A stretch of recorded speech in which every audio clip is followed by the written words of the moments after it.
Imagine a cutting-edge weapon of the future. It's 1943. The V-1 flying bomb is still a year away from terrorizing London. The concept of a missile that can steer itself to a target is pure science fiction, a problem that has baffled the greatest engineers. Radar is in its infancy. Computers are room-sized mechanical beasts. How do you create a mechanical eye and brain, small enough, fast enough, and cheap enough to fit inside a bomb and guide it to a ship? For one of the most brilliant minds in America, the answer was not found in a laboratory of vacuum tubes and wires, but in a co-op. His name was Burrhus Frederick Skinner, the father of radical behaviorism, a man who believed all action was a product of conditioning and reinforcement. And his proposed solution was as elegant as it was utterly bizarre. Put a pigeon in the nose of the missile. This is not a joke.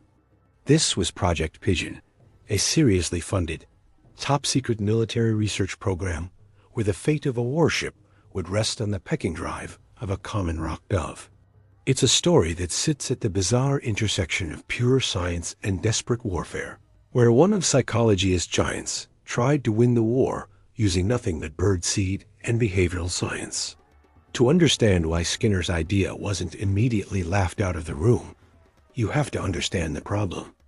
The U.S. Navy needed a way to effectively strike German and Japanese ships.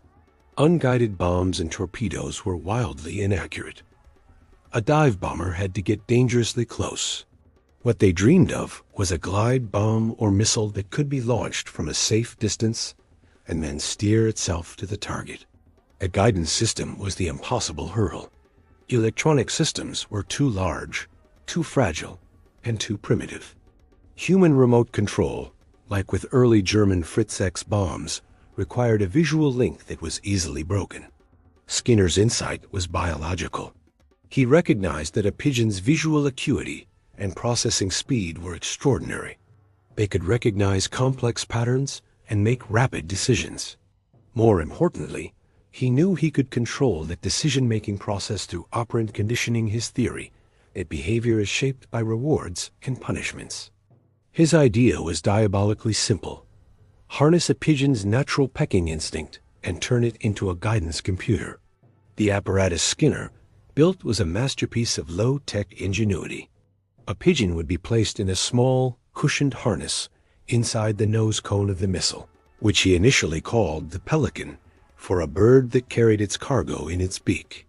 In front of the pigeon would be a translucent screen. On that screen, via a lens in the nose of the missile, would be projected an image of what was directly in front of the missile as it descended towards the sea. The pigeon was trained, through a painstaking conditioning process, to recognize a specific target, the silhouette of an enemy ship. Here's where Skinner's genius kicked in. The screen was mounted on pivots. As the pigeon pecked at the image of the ship, its pecks would move the screen. This movement was translated, via wires connected to the screen's gimbals, into electrical signals that would control the missile's steering fins. If the ship's image drifted to the left on the screen, the pigeon would peck left to chase it, and the missile would bank left to correct its course. The pigeon would peck relentlessly, centering the target, guiding the missile in for a direct hit. And what was the pigeon's motivation? Not patriotism, but a simple, powerful reward. Every time it pecked the target, a small hopper would dispense a few grains of seed. For the pigeon, it was just a game. Peck the picture, get food. For the missile, it was a real-time biological guidance system. Skinner's experiments were startlingly successful. In his lab at the University of Minnesota, and later under the auspices of the Office of Scientific Research and Development, OSRD, he demonstrated that pigeons could be conditioned with incredible reliability. He showed films of ships moving across the screen, and the trained birds would track them with consistent, rapid pecks. Even through simulated ship maneuvers, changes in lighting, and distractions, they could maintain accuracy for minutes on end more than enough time for a missile's terminal dive. In one dramatic demonstration for skeptical military officials, Skinner put a pigeon in his apparatus and projected an image of a target. The bird pecked away flawlessly. To prove it wasn't a trick, He then projected an image of a completely different object. The pigeon ignored it. He brought the target back, and the pecking resumed instantly. The officials were reportedly floored. This wasn't a parlor trick. It was a repeatable, controllable scientific phenomenon. The military saw the potential. Here was a guidance system that was cheap, reliable, mass-producible. You could train thousands of pigeons and immune to electronic jamming. It was also, admittedly, deeply strange. Skinner received a $25,000 grant to develop the system, further serious money for 1944. But Project Pigeon faced challenges beyond the science. The first was the yuck factor. Higher-ranking military officers and engineers, used to dealing with steel and explosives, were deeply uncomfortable with the idea of entrusting a sophisticated weapon to a bird. The psychological barrier was immense. As one observer noted, it was just two. Buck Rogers meets the farmyard. The second, more practical problem was the engineering of the pigeon's environment. How do you keep a pigeon alive and functioning during the violent launch of a missile?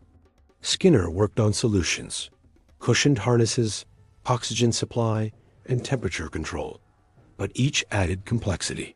The final, and ultimately fatal, blow came from the rapid advancement of competing technologies. While Skinner was perfecting his pigeon-guided Pelican, other teams were making huge strides in radar and electronic analog computers.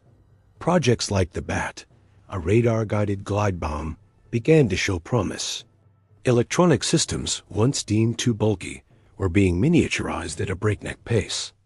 They didn't require life support, they weren't subject to animal fatigue or fear, and they were more palatable to the military mindset.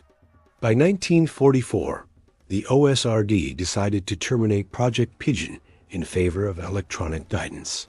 Skinner was bitterly disappointed, convinced that his system was simpler and more reliable than the fledgling electronic ones. He would later muse that the military pigeonholed the idea. The legacy of Project Pigeon is profound. It stands as one of the most vivid examples of behaviorism applied to a real-world problem, proving that complex behavior could be predicted and harnessed with precision. It also highlights the desperate creativity of wartime research, where no idea was too outlandish to be considered. While never deployed, the project directly influenced later research in areas like signal detection and even early neural networks. Skinner himself saw it as a validation of his life's work. In a deeper sense, the story is a parable about our relationship with technology and nature. In the pigeon-guided missile, the line between organism and machine was completely blurred. The bird became a living component, a biological servo mechanism. It was a weapon that thought, not with logic, but with conditioned reflex. Project Pigeon remains a captivating footnote, a testament to the fact that in the total war of the 20th century, even the humble pigeon was mobilized, not just as a messenger, but as a potential pilot in the nose cone of a weapon that was decades ahead of its time and yet forever grounded by the march of silicon and wire.